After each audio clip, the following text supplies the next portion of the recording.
पोत किसी भी वस्तु के धरातल के गुण को ही हम पोत कह सकते हैं।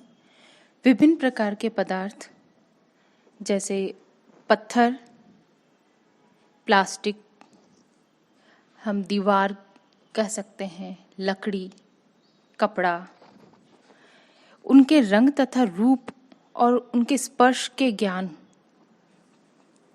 के आधार पर हम पोत को निर्धारित करते हैं। प्राकृतिक पदार्थों के अतिरिक्त मानव निर्मित भी अनेक वस्तुओं में विभिन्न प्रकार के धरातल को हम देख सकते हैं। पोत को जहाँ एक और हम देख सकते हैं, यानी हम नेत्रों के द्वारा उतना ही छूकर स्पर्श ज्ञान भी कर सकते हैं। अतः पोत से तात्पर्य है जो छूने में और देखने में एक ही प्रकार की अनुभूति दे। जैसे हम एक पत्थर जो कि ठोस और कठोर है, उसे पत्थर की तरह कठोर ही दिखाया जाएगा, न कि नर्म मांस के टुकड़े के समान। इस प्रकार देखने और छूने के सम्मिलित अनुभव से वस्तुएं जैसी दिखती है वैसी ही छूने में अनुभव होती है। अतः गीला व सूखा धरातल, रूखा और मुलायम, चिकना और धूमिल धरातल आदि विभिन्न प्रकार के धरातल होते हैं जो छूने व देखने में एक समान अनुभूति देते हैं। तो हम कह सकते हैं कि किसी भी सतह या धरातल की बनावट उसकी पोत कही जाती है। भगवान ने जो भी प्राकृतिक उपादान है उनके माध्यम से पोत को सृजन किया है, पोत का सृजन किया है, जिसके आधार पर मानव, वृक्ष तथा धरती में हम अंतर कर पाते हैं। यदि सभी उपादान पोत का ध्यान रखते हुए चित्रित न हो तो संभवतः आकाश, पानी, बादल, रुई, वृक्ष, जल प्रतीत होंगे।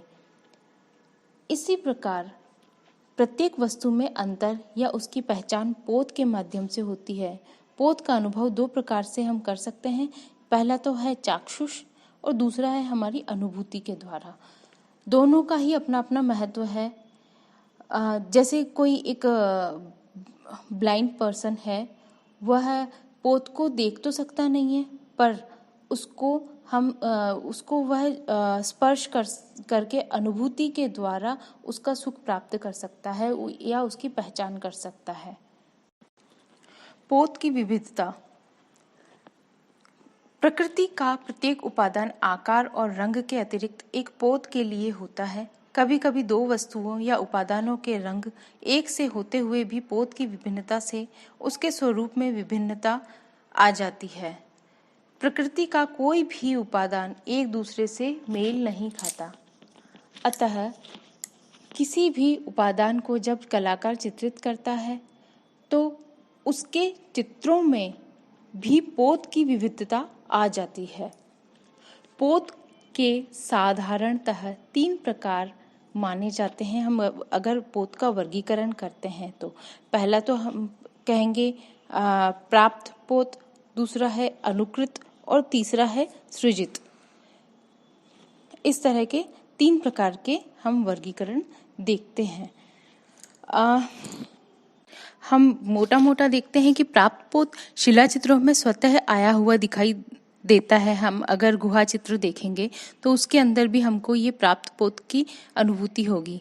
पर हम अगर अनुकृत पोत की बात करते हैं तो सबसे अच्छा उदाहरण है हमारे जो भी परंपरागत लघु चित्र हैं उसके अंदर।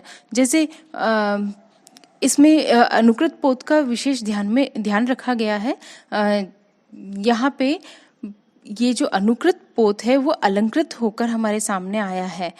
प्राप्त पोत में भित्ति, शिला, कपड़ा, ताड़पत्र आदि के माध्यम से धरातल से बुनावट स्वतः ही हम प्राप्त कर सकते हैं या प्राप्त होती है।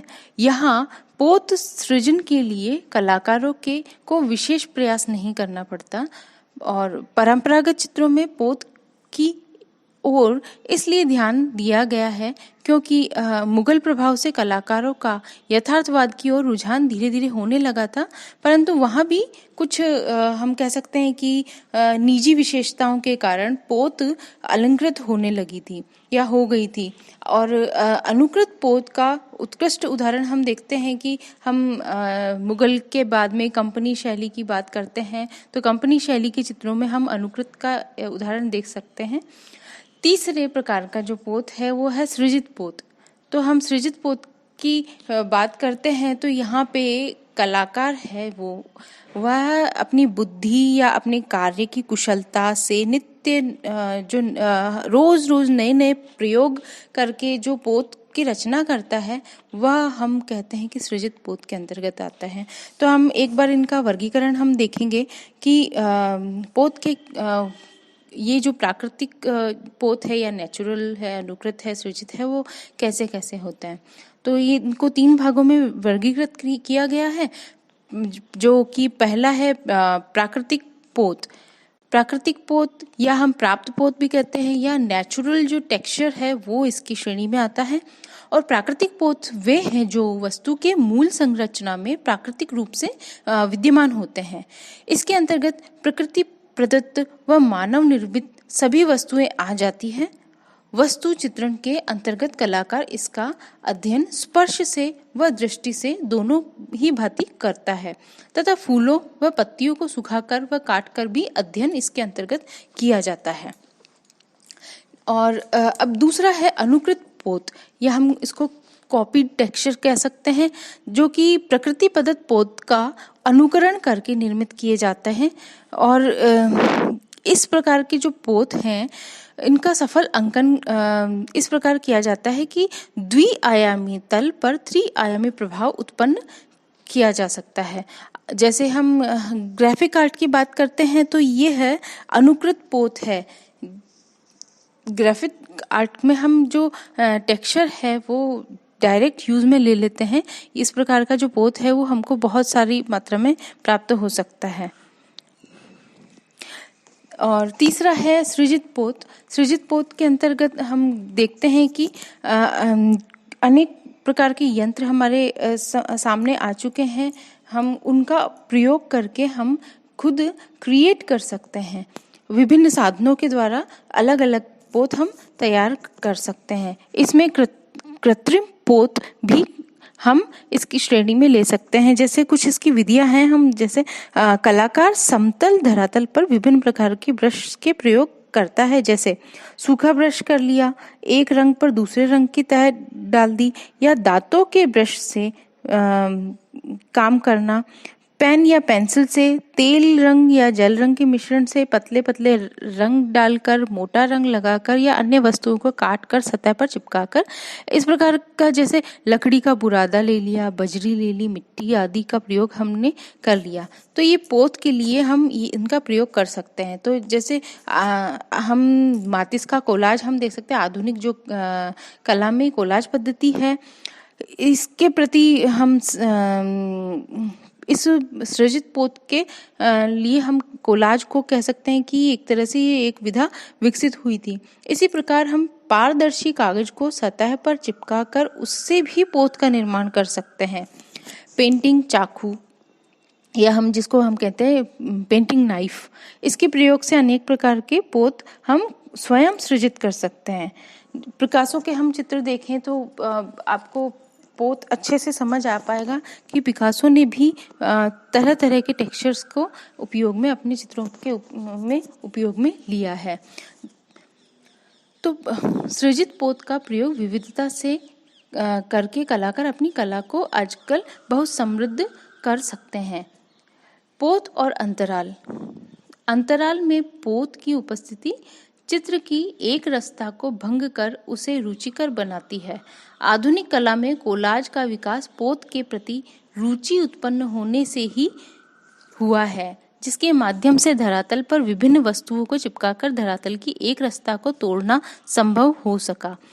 इसी प्रकार दो आकारों के परिणाम और आकृति यदि एक समान हो तो पोत की सहायता से उसमें भी भिन्नता लाई जा सकती है।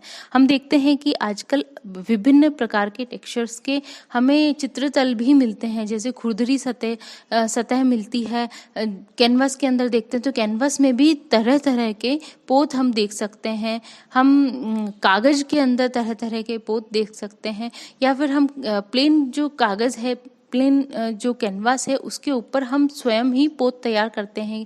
टाट का कपड़ा चिपका कर उसके अंदर अलग इफेक्ट कर देते हैं, या फिर हम पीओपी लगा के उसमें अलग इफेक्ट करते हैं, या कलर की थिक लेयर्स है वो लगाकर हम विभिन्न प्रकार के पोत हम निर्मित करते हैं।